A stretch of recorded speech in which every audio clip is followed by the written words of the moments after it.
In this tutorial video we will demonstrate how to create and save a spectrograph file and how to open a saved file. It is actually very easy, as you will see. First, open Radio Sky Spectrograph. Attach a receiver of your choice and get RSS to produce a running spectrograph on your screen for a few hours. We have done that already to save time. Next, open the Options menu, File Saving, and make note of the data directory path and location. This is where your RSS data files will be stored. Next, open a Windows File Explorer to the directory shown in the Options menu. You will notice that there will be two files. One with a .sph extension and one with a .spt extension. Now go back to RSS and stop the spectrograph. Click on the Stop button. Open the File Explorer again and you will notice the two files that were there previously are now totally gone.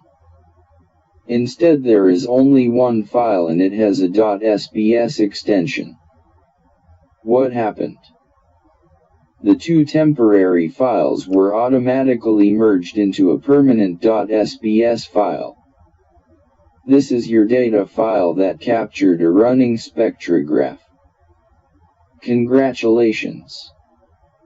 You have created your first spectrograph.sps file. Now that you have a file to open, go back to Radio Sky Spectrograph and open the File menu. Click on Load a Data File. This means you are to find your .sps file and load its data into Radio Sky Spectrograph.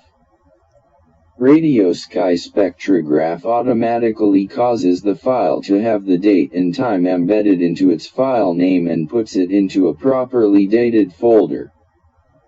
Great job, Jim Sky! But what about all that text information also added to the file name? Where did that come from? The answer is it came from the Identity menu. Open the Identity menu and notice the text in the first box. Whatever you put in that box is included in every file name. Pretty clever, I say.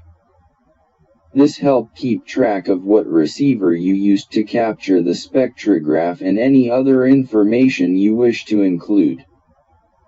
The limitation is it has to fit in that window. We hope you found this video informative. Please click the subscribe button below. That helps YouTube know that the video is being watched and ensures they will continue to support this channel.